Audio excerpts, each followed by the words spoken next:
Ano po ba ang paraan para matanggal ko po yung mga bisyo ko? Kasi halos lahat yan sa akin na eh.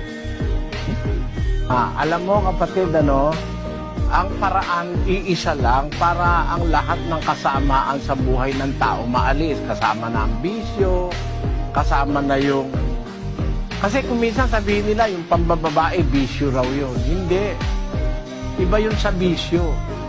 Pero mayroong paraan ng Diyos para maalis lahat ng bisyo, pati pambababae, pati pagdanakaw, pati lahat ng masamang ginagawa ng tao. Iisa lang ang paraan ng Diyos. Basahin natin ang 10:23 ng Jeremia. O Panginoon, palastas ko na ang lakad ng tao ay hindi sa kanyang sarili. Hindi para sa taong lumalakad ang magtuwid ng kanyang mga hakbang. Kaya hindi pwede na ikaw mag-isa, maituwid mo para bang isang sasakyan na hindi po pwedeng siyang mag-isa lang na ituwid niya yung kanyang lakad o yung kanyang takbo. Maaaring sabihin ng pilosopo, ngayon merong mga sasakyan na wala ng tao wala nagmamaneho. Kahit wala pa rin yung tao na nagmamaneho, meron pa rin computer na kumukontrol doon. Yun ang dapat nating makita.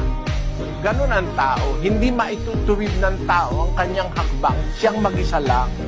16:9 ng Kawikaan. Ang puso ng tao ay kumakatha ng kanyang lakad.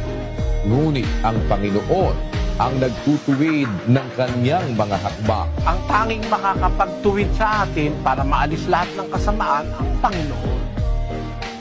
Paano tayo maitutuwid ng Panginoon? 4:7 ng Santiago. Pasakop nga kayo sa Diyos, datapwat magsisalangsang kayo sa Diablo, at tatakas siya sa inyo. 8. Magsilapit kayo sa Diyos, at siya'y lalapit sa inyo.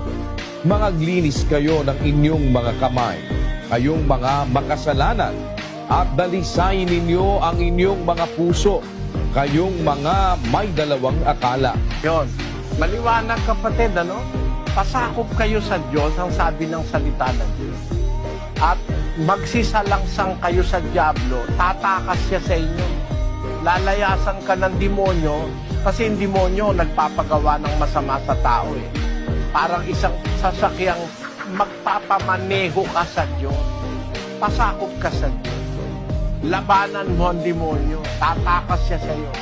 Pagkasama mo ang Diyos sa buhay, hindi ka nakaya ni Satanas. Pagka hindi ka nasasakop ng Diyos, mamanehohin ka ni Satanas, dadaling ka sa sugalan, sa drug session, dadaling ka sa mga kung ano-anong kasamaan sa buhay. Pero pag nasakop ka ng Diyos, ang sabi sa Biblia sa 4:8 ay magsilapit kayo sa Diyos at siya'y lalapit sa inyo. Mangaglinis kayo ng inyong mga kamay, kayong mga makasalanan. Dalisayin ninyo ang inyong mga puso, kayong mga may dalawang akala. Kaya ang paraan lang kapatid, pasakop sa Diyos. Pasakop ka sa Diyos.